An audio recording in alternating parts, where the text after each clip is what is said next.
and welcome to the Fleet Meet video series that compares and contrasts fleet developments in both the European and North American fleet markets. I'm Mike Antich, editor of Automotive Fleet Magazine, and my co-host today is Hans Damen, who is a principal partner for Fleet 360.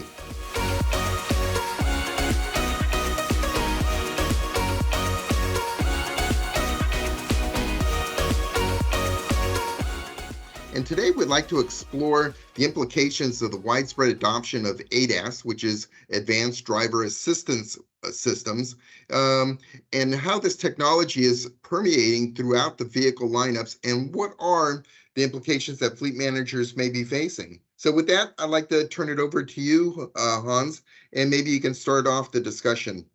What's your perspective? Yeah, sure. So, hi, Mark. Thanks for the warm welcome. And indeed, yes, ADAS is something that is clearly top of mind for many fleet managers for various reasons. But what I already experienced talking to our customers about ADAS system is what's the definition of ADAS system. And not everybody has that same perception, but ADAS systems go as far as parking sensors all the way up to bringing us to the technical advanced solutions that would allow autonomous driving. So that does include adaptive cruise control, but even anti-lock brakes or forward collision warnings, etc. Traffic signal recognition, lane departure warning, a very important one where many accidents happen. So there's a lot out there, and it comes with pluses and minuses. And I think that would be a good topic for us to explore today. What the experience is there, both in the US and in Europe, where there are pros and cons, and to line these up. So perhaps over to you, Mike, and understand what the recent experiences are in the US. Yeah, I think the biggest concern is that with the adoption of new technology in fleet vehicles is that there could be an over-reliance on drivers on this technology, and they become lax in practicing good driving habits. So that's one issue. The other issue is that this transition to ADAS is happening dramatically. When you think of a basic safety feature such as seatbelts, that took close to 100 years from the time of the invention of a seatbelt to the actual time that it became mandated for all vehicles. With ADAS, this is going to be happening, within the next 2 or 3 generations of automobiles that start coming out, where it's going to be widespread throughout all of the vehicles. So yeah. I think the biggest concern is the fact that there's been some negative publicity. You cited Tesla. The Tesla autopilot's been involved in several accidents that allegedly have been as a result of the use of the autopilot. So that's something that the industry is trying to build beyond in terms of the safety record of these devices. So I think the biggest problem is that we're not telling drivers the limitations that are involved in the use of these technologies. True. And is the same thing happening in Europe?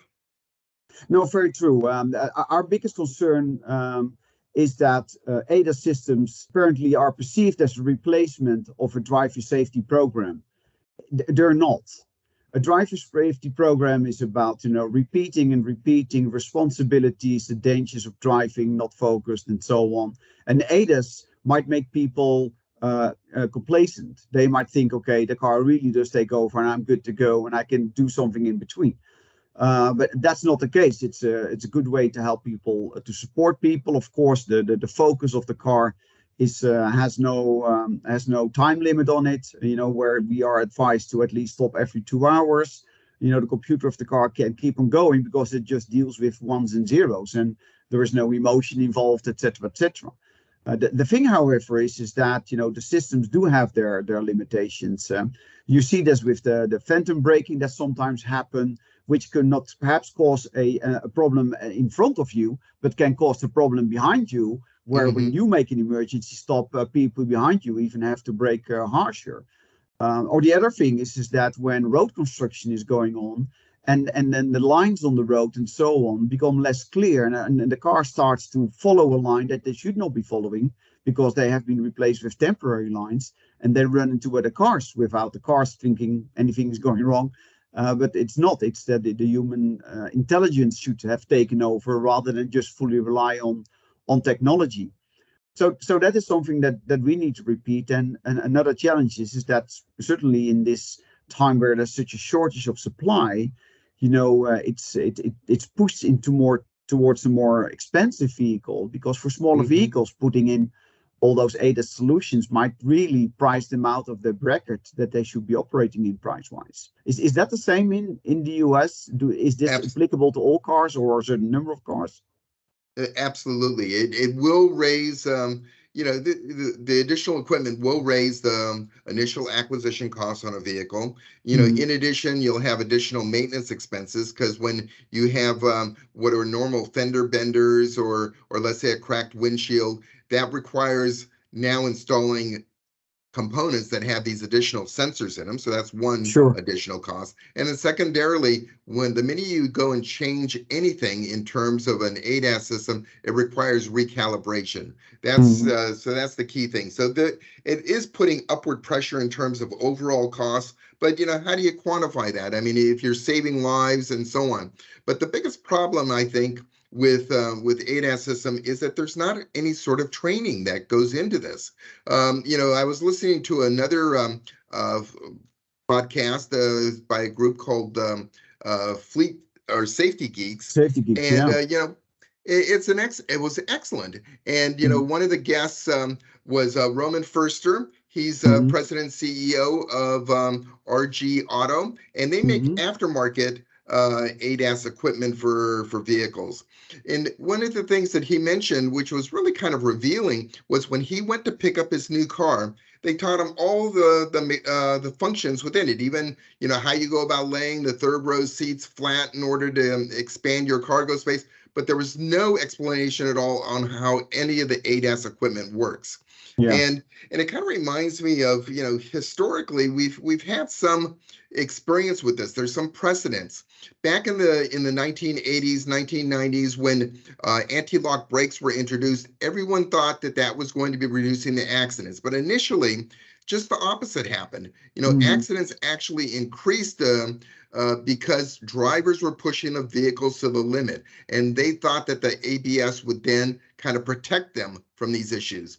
Sure. Same thing, I think, needs to be cautioned in terms of, ADAS equipment. People just need to have a better understanding, a better training.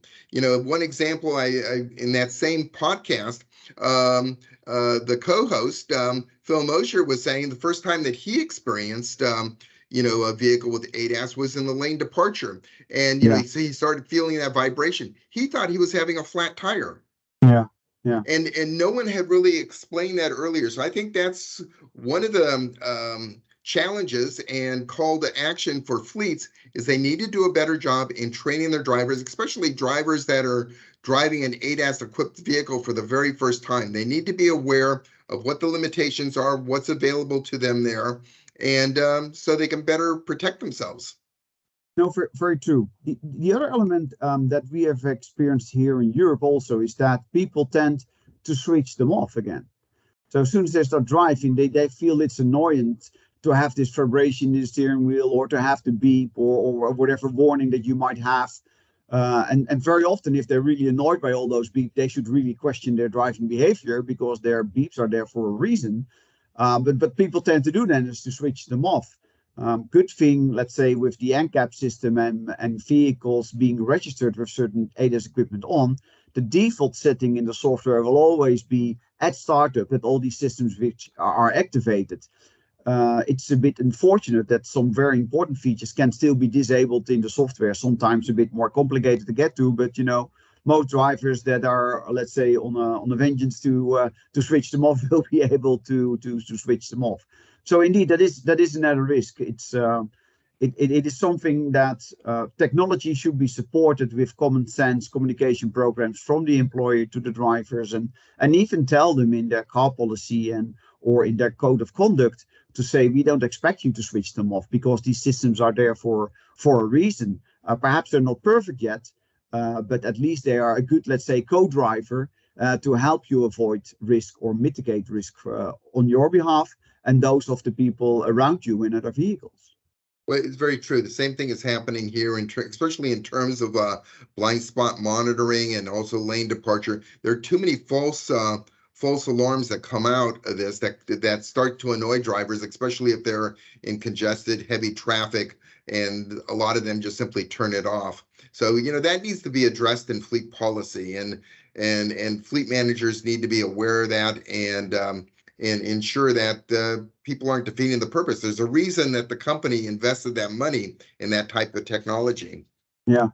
And you also mentioned, Mike, if we have time, we also mentioned, the cost of it. It's not only the investment, but, we have seen companies in the past where they said we will stop using parking sensors because replacing just the front bumper without the sensors after a little fender bender is cheaper than to have them replace one with the sensors, because typically people continue to hit those fenders anyway. So why make it more expensive and having the sensors in? This will be a bit more complicated with ADAS, but it's an analysis that needs to be made, because with a front collision, you have to replace the radar or LiDAR or whatever needs replaced. That can be extremely costly. It's very, very true. So not only do you have higher acquisition expenses, higher maintenance expenses, but also higher accident management expenses. But again, what is the consequence of ADAS systems is you'll save lives, and that Sure. should be a fleet manager's primary responsibility. But we need to address the fact that there are limitations to ADAS, and we need to do a better job in training our drivers on the use of ADAS equipment. But unfortunately, I'm going to have to get the last word in because we've reached our time limit, Hans. And great conversation. We just zipped right through this, and there's just so much more to talk about on this topic, and perhaps we can revisit in a future episode. We certainly will. Thanks, Mike, for your time today. All right, thank you.